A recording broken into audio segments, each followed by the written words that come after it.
Hey,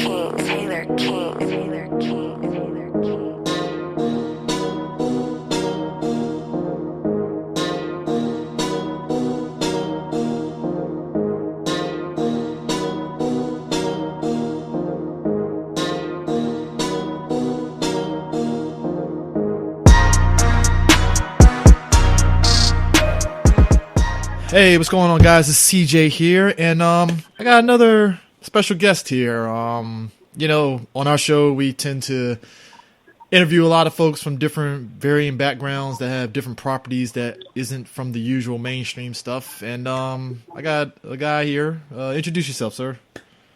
Hey, I'm Weston L. Collins. I'm the author of the book Deorum, Gods Among Us. Cool. I guess the first question for you is what started you on this path towards actually getting into writing books and such? Well, what got me started on the path to actually becoming an author was my mom. The thing is, my mom wasn't necessarily the richest woman in the world, so her way of entertaining me as a child was to read me stories. The thing is, we only have so much money. We can only afford so many books.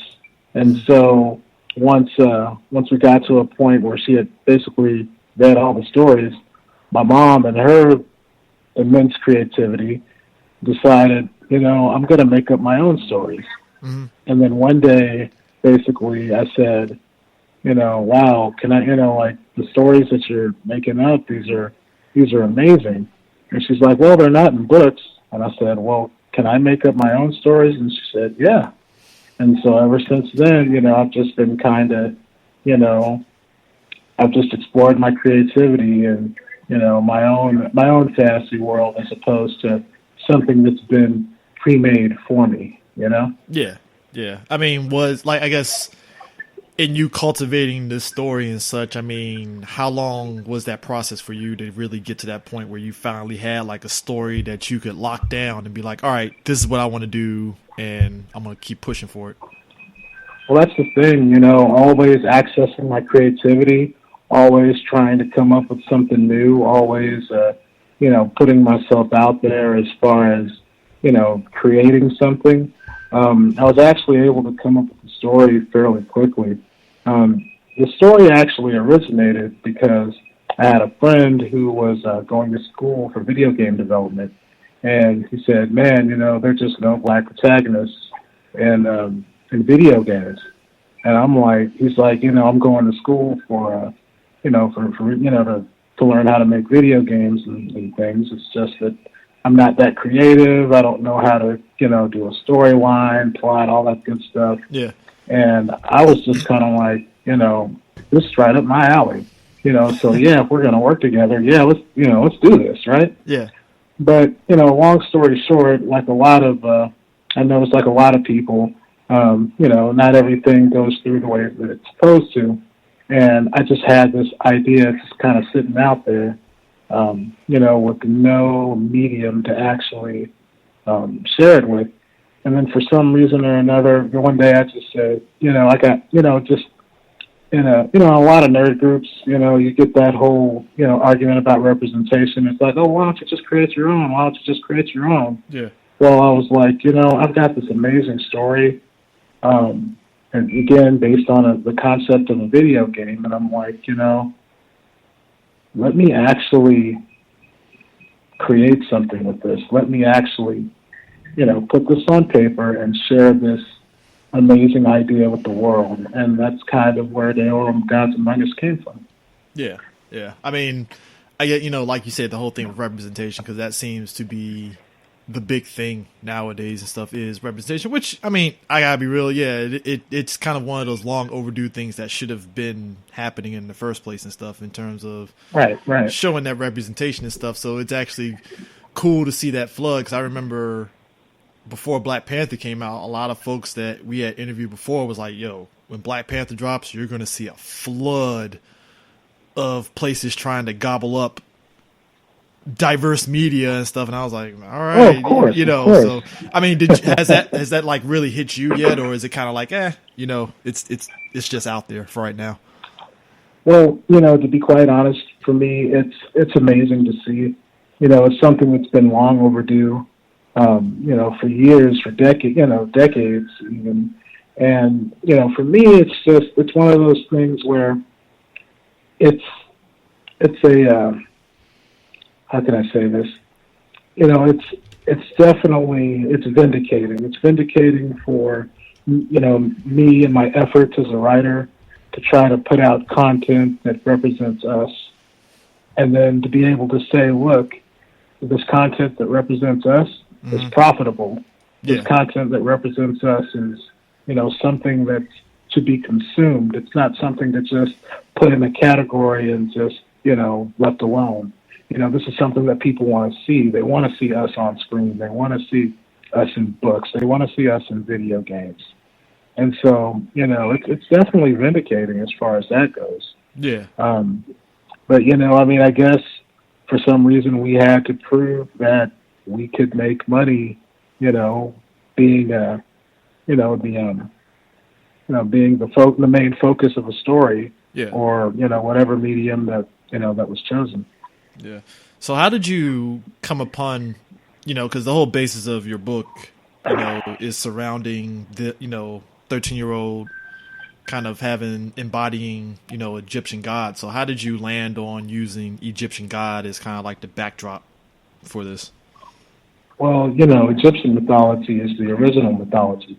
There is no other mythology without Egyptian mythology. Yeah. All, like Greek mythology, Roman mythology, Norse mythology, it's all based on, what the Egyptians did and, the way their god structures were. But, you look in the media and basically the only references you ever see about, Egyptian mythology, or, they just refer to, the black people, and they don't really use it a whole lot, which is funny because that's the original content. If that's the original content, why would we use the original source material as opposed to basing everything off of, Greek, Roman mythology, other types of mythology, when this is the basis of what you've then decided, to take the basis and, expand on it. I mean, no, it's not. Now, I know there are a lot of people out there who basically are going to tell me, oh, that's not 100% accurate. It happened this way. Yeah. And you're right. You're absolutely right. But, me as a writer had to take some sort of, creative license, some sort of poetic license with it all, because if I just completely modeled it after Egyptian mythology and didn't put my own spin on it, then it wouldn't be I feel like it wouldn't have been an original work. Yeah. It would have been derivative. Yeah. Because, I'm always, going through it and stuff. I think that's always been the big thing whenever you do any sort of story, is that you should be able to be fantastical with it and such. Because, like you said, if you try to keep it to the history, it's like, well, it'd be boring. Who's going to read that? And yeah, exactly. Yeah. Because like I said, even going through it and such, I was like, okay, because I don't know if you've watched American Gods by chance. I have. Oh, okay, yeah, I kind of got that air a little bit with this book and stuff. So, I you know what? Actually, I should ask you this though, because I don't know why I'm like deviating and stuff. I guess you want to tell folks a little bit about the book and such. Yeah, sure, no problem. So basically, it's about this 13-year-old boy named John Montgomery. He basically discovers that he's the descendant of the Egyptian god of war, or Montu. Mm-hmm. Okay. Now, when he learns that he's the descendant of this god of war, he just also discovers that there's a prophecy that says that either himself or someone else is supposed to be, God of the New World. So there are other descendants, and there are other people out there just like him who've descended from Egyptian gods. It's just that, he's trying to figure out his place in all that. And also, he's trying to figure out being 13. He doesn't know if he is supposed to be God of the New World or if he just plays a major part. Yeah. So it's interesting to find out exactly where he's at as far as, as far as everything. Yeah. Did you ever have to, when you were writing the character, because, clearly it's a 13-year-old kid, was there ever that temptation to kind of make them just mature 13-year-old, or was it just like, you know what, we got to make them actually like a 13-year-old kid, you know? That's a great question, actually. Believe it or not, I kind of tapped into my inner self, and because here's the thing, I'm a huge kid at heart. My wife tells me all the time how much of a kid I am. Yeah. So basically, I just took it back to that era of Saturday morning cartoons, and not necessarily being as confident as I am today. And, just kind of tapping into, a 13-year-old Weston L. Collins, and, really thinking about how would I have reacted to this? What would I have said in this particular situation? And it helped me develop, a very true experience for a 13-year-old boy, literally dealing with godhood and manhood at the same time. Oh, hello? Yeah, I'm here. Oh, okay. Yeah. But yeah, that's actually, pretty good to know, because like I said, I think most writers, they tend to kind of be like, okay, you know what, let's make this kid, 13-year-old kid, like an adult and stuff, and it's like, it kind of takes me out a little bit. So that's actually good that you tapped into that teenager, aspect of it and such. So as you're crafting this story and stuff, I mean, you probably got inspiration. Was there any like comic books and things that you kind of took inspiration from as you were going through the whole process of crafting the story? Oh, most definitely. So I will say this, one of my favorite video games of all time is the Assassin's Creed franchise. I love Assassin's Creed, and part of the story. And this also goes to ancestral DNA and that type of thing, where there's a part where essentially when the descendants meet, they kind of go into a trance, so to speak, where they relive parts of their past lives. Well, them reliving parts of their past lives, it awakens, godly powers. It awakens, just, different memories as who they once were, things like that. And I remember the one thing that I loved about the Assassin's Creed series is that they essentially put science behind ancestral DNA. Yeah. Which basically, you jump into the animus, you do what you do what whatever that particular assassin did back in whatever time, and then once you come out of the animus, you have the learned muscle and the learned abilities of that particular assassin. So I thought that was kind of I thought that was an interesting twist on my story because of where that particular part of the Assassin's Creed franchise came from. Yeah. And I was able to incorporate that into my story too. Yeah. Yeah, that's actually, what's funny? Assassin's Creed is one of those series you do get kind of sucked in and stuff into that world easily and stuff. So, I mean, clearly, like I said, as you were saying, you took inspiration from that and such. That's actually pretty good to know and such. So, outside of just this book, was there any other kind of, like, I guess, books or anything that you wanted to kind of break into, or were you just kind of, like, focused solely on just this series and such? Well, the thing is, I've always loved science fiction. Even when I was a kid. I mean, it was one of those things where, in science fiction you didn't have too many heroes that looked like you, but you still loved the genre. Mm-hmm. And so, if you could basically create a hero for someone who looks like you, with a character who looks like you, for a kid out there who's looking for inspiration, like that was one thing that kind of drove me to finish the book, because I wanted kids who looked like me to be able to see themselves in this 13-year-old kid and be able to relate to him and say, this is a hero that I can get behind. Yeah. So I mean, because you released this book last year, correct? Yes, I did. Yeah, so I mean, what from your perspective, what has been some of the feedback that you've probably gotten so far from this book? Okay, so basically, a lot of the feedback that I've received from the book is that I get a lot of praise from parents saying that, wow, this is a superhero that my child can actually read and get behind, and they say, hey, I'd love to be like this particular person someday. They kind of don't mind, which is a good thing. Another something else that I've actually received is that at first I wrote the book specifically for young Black people. However, I've actually had a kind of a shift in the fandom behind the book. There are a lot of people just period who like this book. All the reviews that I've received on Amazon have been positive.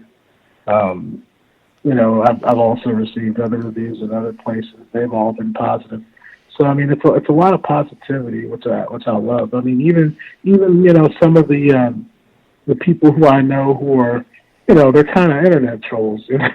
Yeah. Even they've told me that like, wow, this is a great story. Like, wow, this is kind of amazing, man. You need to. I can't wait for the second. I can't wait for the second book, because the way I ended it for anybody who's read it, the first thing I hear literally out of anyone's mouth is, "Oh, the ending. Oh, why'd you end it like that? When are you gonna bring out the second book? Oh, what's the second book gonna happen?" Yeah. So yeah, it's been good. It's definitely been positive. Yeah, because you mentioned the whole shifting demographic and stuff. Because I think that's always. I think you could probably agree. That's always kind of like the bonus part of it, is that you kind of figure, okay, this book is for this demographic, and now that it shifted, and it's like, oh, there's other people other than Black people that are reading this. All right. Exactly. This is actually pretty cool. So, yeah, that's actually. What was your initial reaction, just internally in your head, when like you just kind of realized that? Honestly, I was just like, holy crap, I have a book, that's pretty much what it was. I'd worked so long and hard on it, the cover and everything, and, the back cover, and, just editing, going back and forth, with the lady who edited my book. Yeah. It was just an experience, and it was an experience that I definitely appreciate and will take into, the next 3 books actually that this is supposed to cover. Yeah. But yeah, it's been a ride. I remember, I have a friend, her name is Myra Scepter, and she was, one of my mentors in all this as far as, getting the book published. And she told me, she said, once you hit that publish button, your life is going to change. and I just kind of took it, what she said, as a, just with a grain of salt. However, she was 100% right, because as soon as I hit publish and people started reading it, people were asking for interviews. People were asking me to be on panels and stuff like that, and it's been crazy. Yeah. Yeah, that's actually awesome. That is definitely awesome and stuff. So the artwork, I think I had told you offline, like I did dig the artwork and stuff, particularly the back cover for it. Right. How much brainstorming did it take for y'all to kind of get to that particular image and such? Well, first of all, shout out to my boy David Bolton with i3 Media. He did an amazing job with the Photoshop and everything else, and also my model, his name's Dariante Mercer. Mm-hmm. He's a young man here in San Antonio, Texas, who allowed me to use his image for John Montgomery. Yeah. Basically, what it was this: I had this image of the world of Egypt basically merging with the modern day, and that's kind of how it came up with the front part of the cover. You'll see the pyramids kind of merging into New York City, and above it all is a flaming sun, because if you know anything about Egyptian mythology, the the main gods that I use. Yeah, sun god. You know, they're the sun gods. Yeah. And then on the back, I wanted to kind of give a face to my protagonist. I wanted people to see him not just as a boy, but becoming something more.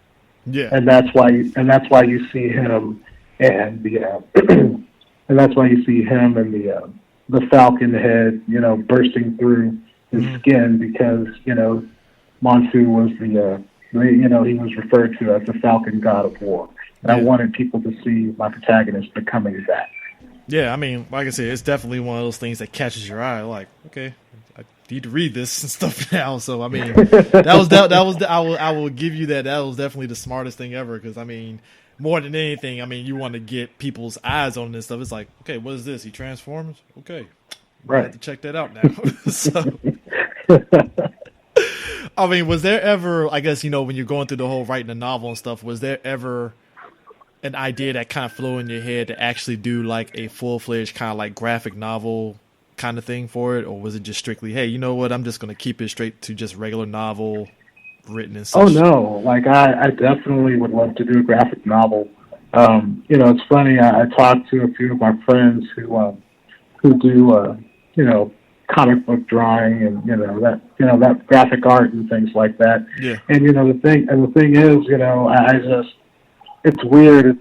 It's like I want to hurry up and get it out there, but then again, you know, I sit there and say, well, you know I want to hurry up and get it out there, but I also want to make sure that this is the best, most well-drawn comic that we could possibly do. Yeah. You know. Yeah, because I mean, that. Oh, go ahead.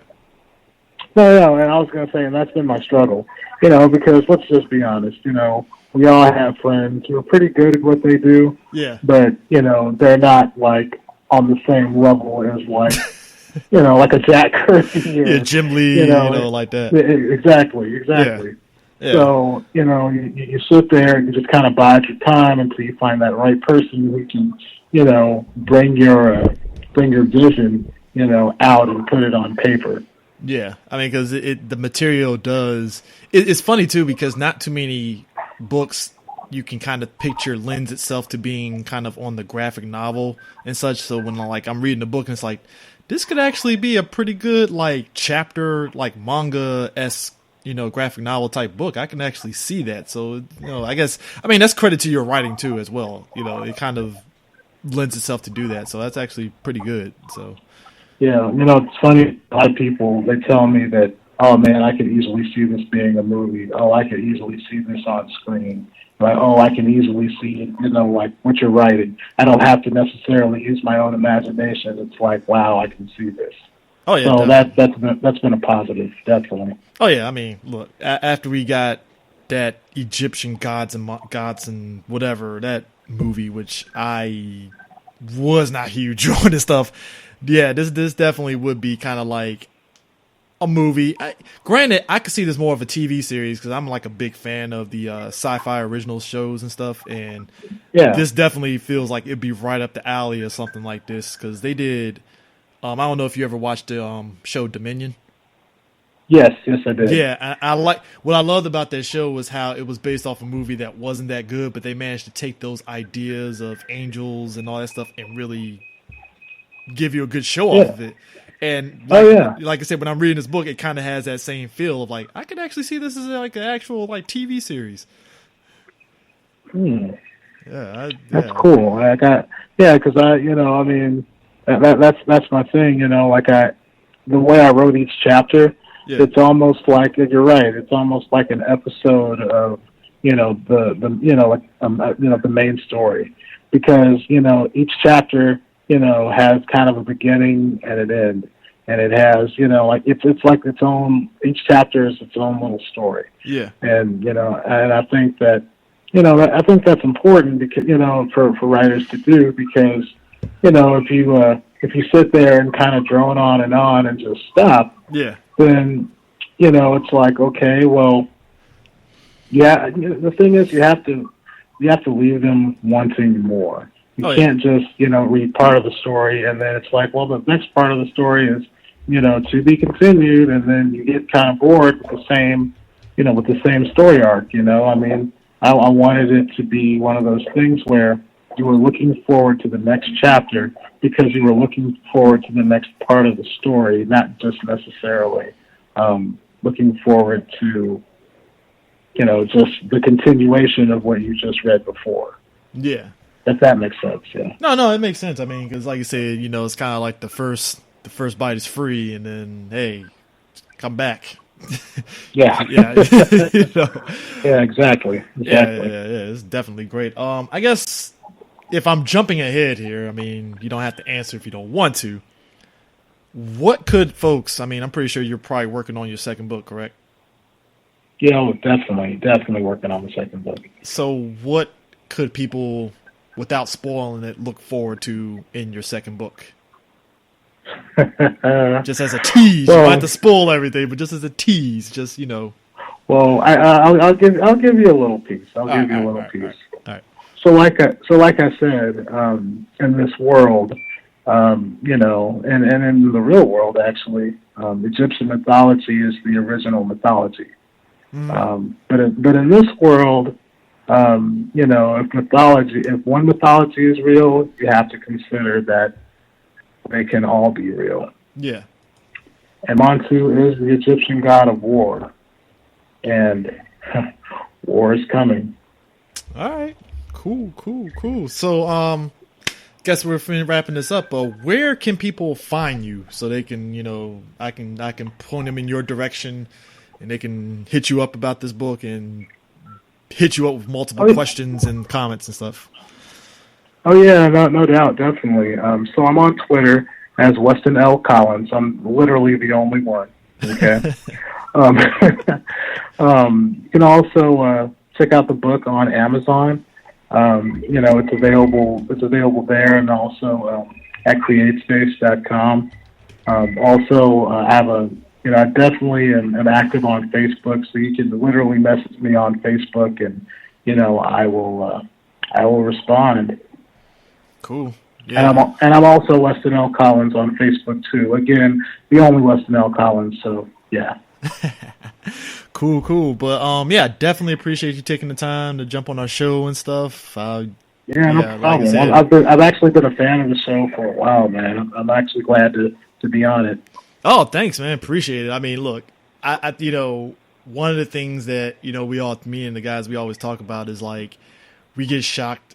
Not shocked that people are listening because we know people listen, but like every once in a while somebody will be like, oh man, I've been listening to your show for a while, and they'll bring up an episode and it's like, wow, I kind of forgot we did that episode. Wow. Okay. Yeah, I mean it's been a minute, me between myself and like all my blurred friends, like, we love your show, man. Like I told them I was going to be on. They're like, "Are you serious?" I'm like, "Yeah, man. What? Here's the message that he sent me saying that I was going to be on there." And they're like, "Oh, that's so awesome." so yeah, man. It's been a pleasure. Oh no, trust me. I mean, anything that can get people's works out there and stuff. I mean, we're definitely 100% down for promoting that, man. Because I mean, like I said, I always am a fan of just kind of like, hey, if you want to if people want to take a break from the normal stuff, hey, dive into this. This will definitely be up your alley if you're interested in, these kind of things, these kind of things with comic books and mythology and things like that. You'll definitely like it. So yeah, definitely always down for that kind of stuff. So, but cool, man. At any rate, thanks for being on. And yeah, guys, the information that Leon just put out there is gonna be in the show notes. So yeah, definitely check them out. And yeah, we'll catch you guys later. Peace out.